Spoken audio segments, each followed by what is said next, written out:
Oke, assalamualaikum warahmatullahi wabarakatuh. Eh, kita masuk di pertemuan ke-9. Jadi setelah UTS kita akan masuk ke materi selanjutnya, yaitu di sistem pengolahan data. Kalau menurut kalian, apa itu sistem pengolahan data? Nah, oke, sistem pengolahan data yaitu terdiri dari data. Data adalah suatu penggambaran. Jadi, data adalah suatu penggambaran. Jadi ini data adalah suatu penggambaran fakta, pengertian instruksi yang dapat disampaikan dan diolah oleh manusia atau mesin. Kemudian eh, pengolahan data adalah bentuk pengolahan terhadap data untuk membuat data itu berguna sesuai dengan hasil yang diinginkan agar dapat digunakan. Nah, kalau kita tarik kesimpulan, yaitu adalah sistem pengolahan data adalah sistem yang melakukan pengolahan data. Oke, kita lanjut. Uh, kita akan berbicara tentang fungsi dan tujuan untuk sistem pengolahan data, yaitu adalah untuk menghasilkan dan memelihara record data yang akurat dan up to date. Sampai sini bisa dipahami? Oke, fungsi yang kedua adalah mengambil program atau data, masukan input. Nah, kemudian menyimpan program menyimpan program dan data serta menyediakan untuk pemrosesan. Sudah paham ya? Jadi kita itu menyimpan. Jadi fungsi dan tujuannya yaitu kita telah menyimpan data, kemudian kalau dari sini menyimpan program atau program dan data, serta menyediakan untuk pemrosesan. Nah, di sini adalah kita bisa garis bawahi adalah pemrosesan. Nah, itu nanti akan masuk ke sistem pengolahan data. Oke, yang keempat adalah menjalankan proses aritmatika dan logika pada data yang disimpan. Nah, sudah mulai ada titik terang kan ya.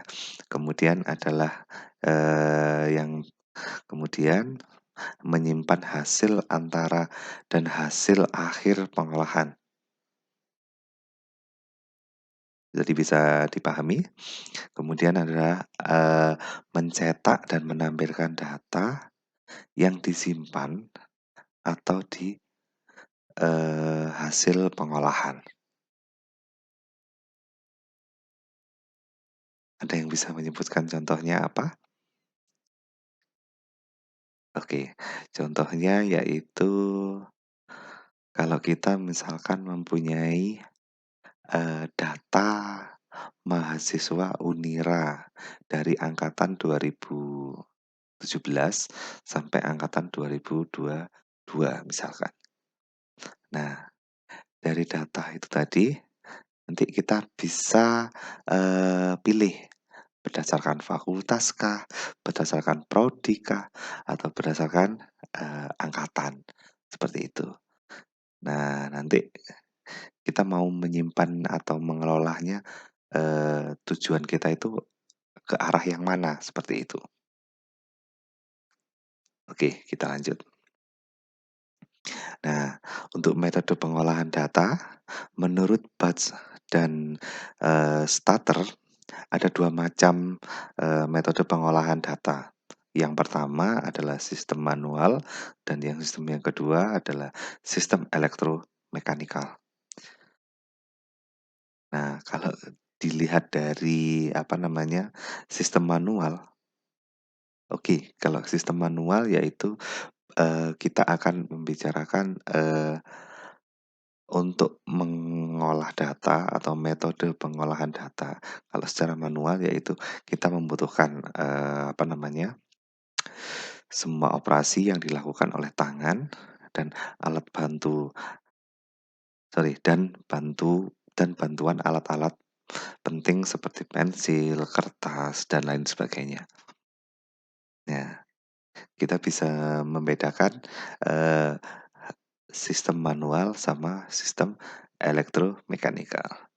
Nah, apa, macam yang kedua yaitu adalah elektromekanikal. Apa itu? Nah, suatu gabungan dari orang dan mesin. Misalnya ada pegawai yang bekerja menggunakan catatan kolom atau, posting mesin. Kalau, contoh yang sekarang misalkan, ada si A, kemudian dia bekerja di perusahaan perusahaan, A juga. Jadi dia itu, pekerjaannya adalah, seorang, apa ya istilahnya, notulen atau apa gitu. Jadi, tujuannya dia adalah mencatat semua keperluan yang akan dibutuhkan oleh si manajer. Nah, jadi di situ si A tadi itu dia akan mencatat semua kegiatan yang akan dilakukan oleh si manajer. Jadi mulai dari, eee, agenda misalkan tanggal 1 sampai tanggal 30 agendanya apa saja, jamnya jam berapa saja, nanti dia akan mencatat di kolom-kolom tertentu. Jadi kalau misalkan sudah selesai nanti kita cek, centang atau kita beri tanda seperti itu. Oke, kita lanjut. Kemudian ada metode dari punch equipment, menggunakan penggunaan ya, jadi penggunaan semua peralatan yang digunakan sebagai suatu sistem warkat, unit atau unit record system. Nah, prinsipnya adalah bahwa data mengenai data seorang atau objek atau suatu peristiwa biasanya dicatat atau punset. Nah, dalam suatu kartu. Sejumlah kartu yang mengandung data tentang subjek yang sama, misalkan data gaji.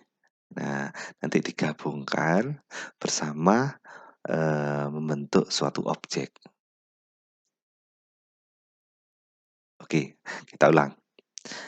Kalau menurut metode punch equipment, penggunaan suatu penggunaan semua peralatan yang digunakan sebagai suatu sistem warkat unit atau unit record system. Prinsipnya adalah bahwa data mengenai data seseorang, suatu objek, atau suatu peristiwa biasanya dicatat atau di-punset. Nah, dalam satu kartu. Oke, bisa dimengerti ya. Kemudian sejumlah kartu yang mengandung data tentang objek yang sama, misalkan kalau di sini adalah data gaji. Nah, data gaji misalkan, si A tadi itu bekerja di perusahaan tempe misalkan. Nah, si A tadi itu, digaji bulan pertama di bulan Januari. Nah, nanti dia akan dicatat, akan masuk di, eee, tempatnya atau di wadahnya seperti itu.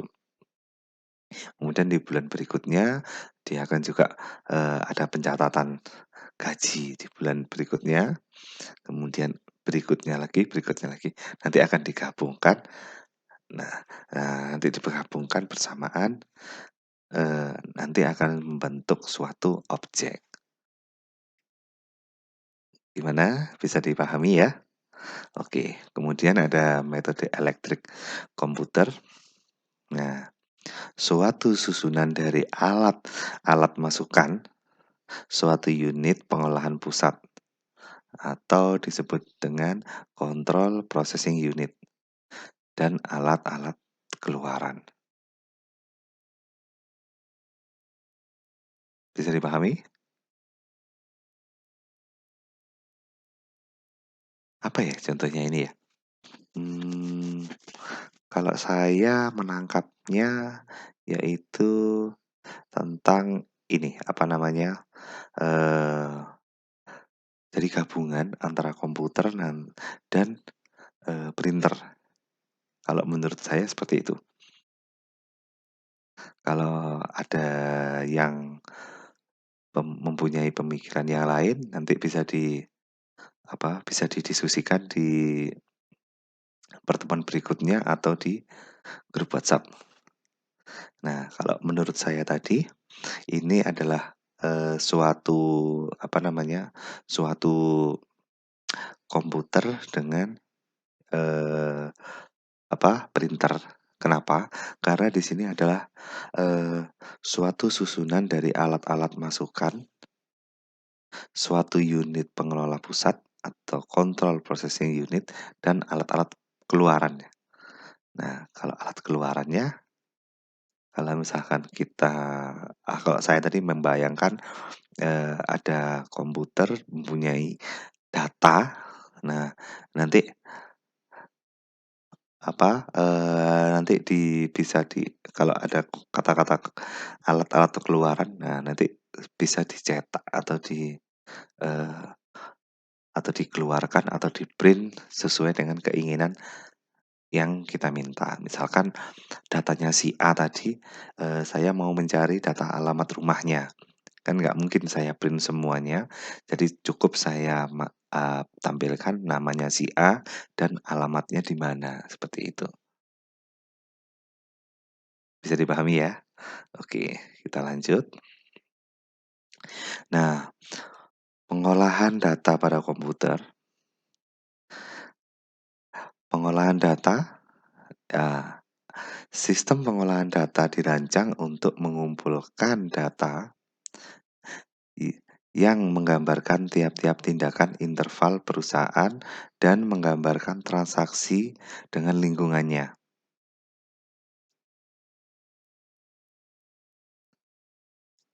Gimana?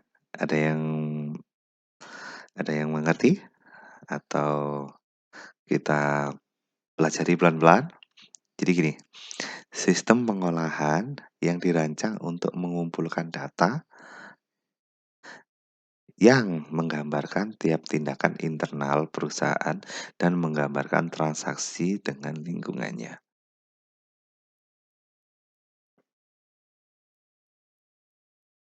Gimana? Bisa dipahami? Oke, lanjut. Nah, untuk pengubahan data, nah, di operasi pengubahan data mencangkup pengklasifikasian, pencotiran, pengkalkulasian, perekapitulasian, dan pembandingan. Ya, ini sudah ada titik terang kan? Kalau tadi pengumpulan, kalau ini adalah pengubahan data, kemudian ada penyimpanan data. Nah, kalau penyimpanan data mungkin kalian pasti sudah dengar, sering dengar. Apa itu penyimpanan data? Semua data yang disimpan di suatu tempat sampai ia diperlukan. Oke, bisa dipahami ya. Data tersebut disimpan dalam berbagai media penyimpanan, dan file yang disimpan itu tadi disebut dengan database. Oke, sudah ada titik terang, sudah ada gambaran. Kemudian, pembuatan dokumen, yaitu adalah sistem pengolahan data menghasilkan output yang dibutuhkan oleh perorangan atau kelompok, baik di dalam, maupun di luar perusahaan. Oke ya, bisa dipahami ya. Nah, yang termasuk dalam proses pengolahan data antara lain, nah di dalam pengolahan data itu apa saja sih? Kalau dari, apa namanya, pengubahan tadi itu kan nanti kita bisa verifikasi atau kita bisa, golongkan. Jadi yang termasuk dalam proses pengolahan data di sini itu adalah misalkan ada verifikasi, kemudian pengorganisasian data, kemudian pencarian kembali, transformasi, penggabungan atau merger, kemudian ada pengurutan. Pengurutan misalkan ada namanya, ada si A, si B, si C, si, sampai Z misalkan. Nah, nanti kita, sortir atau kita urutkan mulai dari, saya mau yang paling pertama yaitu si A dulu. Nah, jadi kita nanti bisa mengurutkan mulai nama-nama karyawan di suatu perusahaan itu tadi berdasarkan huruf abjad. Misalkan A sampai Z, seperti itu. Kemudian ada perhitungan atau kalkulasi, kemudian ada ekstraksi, ekstraksi data untuk membentuk informasi. Oke, bisa dipahami ya? Nah, kemudian macam-macam software pengolah data. Apa sih? Nah, yang pertama Microsoft Access. Kalian sudah pernah mencoba Microsoft Access? Oke, saya yakin sudah pernah mencoba. Kemudian ada Microsoft SQL Server, nah, kemudian ada Oracle, itu salah ketik ya, mohon maaf, itu seharusnya Oracle, kemudian ada MySQL. Kalau di MySQL kan, kita sering pakai yaitu di database, nah seperti itu. Kemudian kita,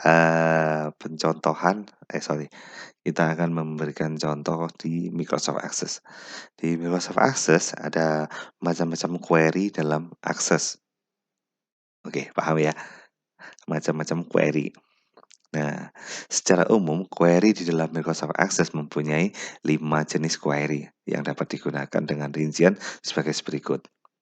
Yang pertama adalah select query, yaitu query yang dibuat dengan cara menggabungkan beberapa tabel sehingga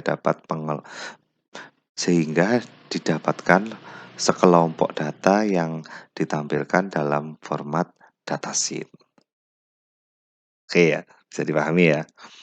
Kemudian ada cross-tab query, yaitu query yang dibutuhkan untuk mengkalkulasi penjumlahan, nilai rata-rata, menghitung jumlah record, dan operasi lainnya, di mana total data tersebut digrup dengan 2 tipe informasi.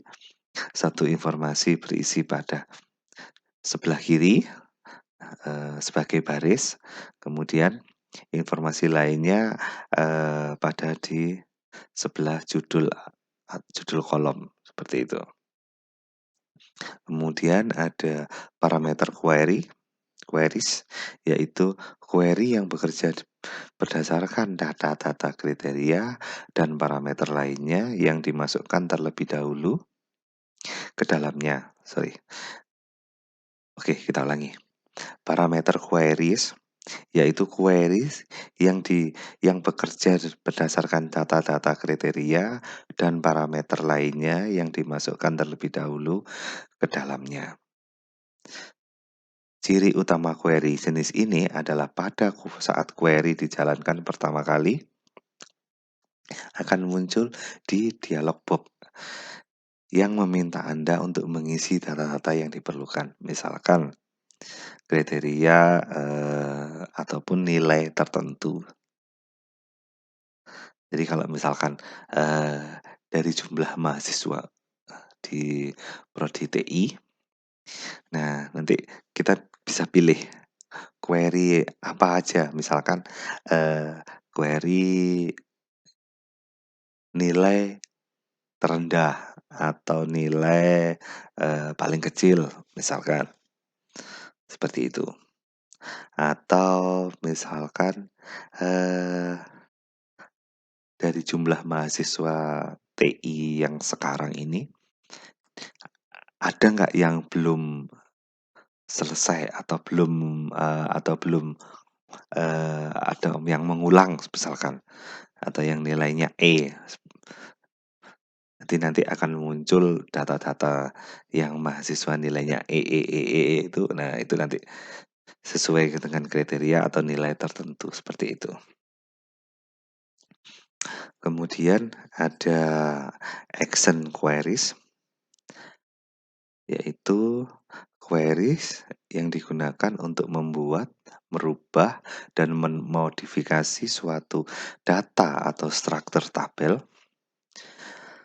Terdapat beberapa action queries yang dibutuhkan, yaitu appended queries, kemudian delete queries, update queries, sama make table queries. Nah, append append queries yaitu appended queries digunakan untuk menambah record dari suatu tabel ke tabel lainnya berdasarkan kriteria tertentu. Kalau delete queries dari dari katanya, dari jenisnya aja kita sudah tahu, dia akan menghapus record dari berdasarkan kriteria tertentu. Kemudian ada update queries, jadi nanti bisa kita, mengupdate record berdasarkan kriteria tertentu. Atau make table queries, jadi digunakan untuk membuat tabel berikut dengan struktur dan data yang berasal dari satu tabel atau lebih. Oke, bisa dipahami ya. Kemudian, ada SQL queries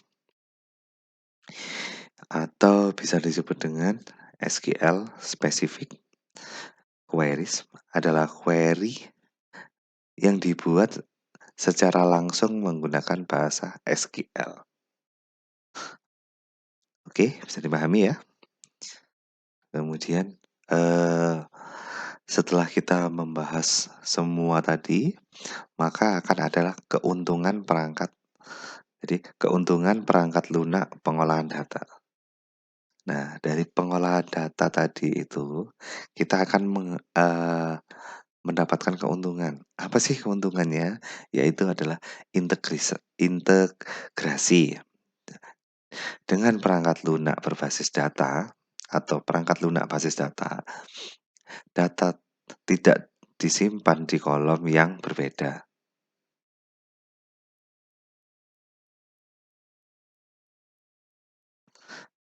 Oke, kita ulangi.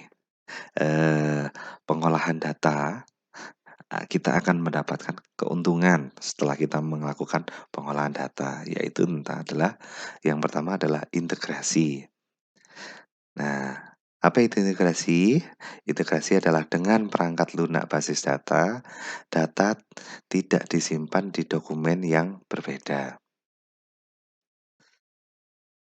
Ya pasti ya, data tidak bisa disimpan di dokumen yang berbeda. Oke, bisa dipahami ya. Kemudian ada integritas data meningkat. Nah, integritas data meningkat berarti ada, data di akurat, konsisten, dan terbaru.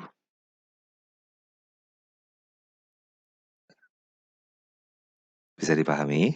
Jadi, setelah kita tadi bisa melakukan update, bisa melakukan, penambahan record, nah otomatis data kita atau data yang, pengolahan data kita itu adalah datanya kita adalah data yang paling akurat, konsisten, dan terbaru, seperti itu.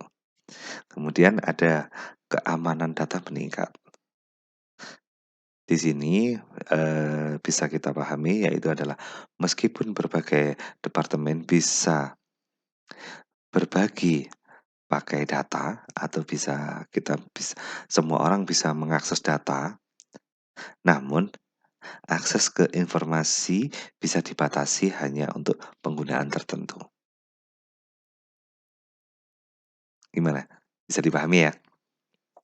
Jadi, eee, misalkan orang lain atau si mahasiswa tadi itu bisa melihat jumlah data mahasiswa, tapi dia tidak bisa merubah. Jadi keamanannya itu masih terjaga. Jadi tidak bisa, disisipi oleh orang lain, seperti itu. Ya, bisa dipahami ya. Kemudian adalah kemudahan untuk memelihara data. Apa itu maksudnya? Jadi gini, perangkat lunak basis data menawarkan prosedur standar untuk menambah, mengedit, dan menghapus rekaman. Juga untuk memvalidasi pemeriksaan untuk memastikan bahwa data yang tepat sudah dimasukkan dengan benar dan lengkap ke dalam masing-masing jenis fieldnya. Ya, paham ya? Jadi kalau misalkan si, eee, A tadi itu misalkan mengupdate misalkan, dokumen keluarganya, misalkan mengupdate yang awalnya masih single statusnya, kemudian berubah menjadi menikah, atau misalkan sudah mempunyai anak. Nah, nanti bisa diupdate di sini. Jadi ada kemudahan untuk memelihara data. Nah, nanti data yang si A tadi nanti akan masuk ke field-nya, seperti itu. Oke, kalau menurut saya seperti itu. Apakah ada pertanyaan? Kalau misalkan ada pertanyaan, nanti bisa didiskusikan lagi di pertemuan berikutnya atau langsung ditanyakan di grup WhatsApp. Oke, terima kasih.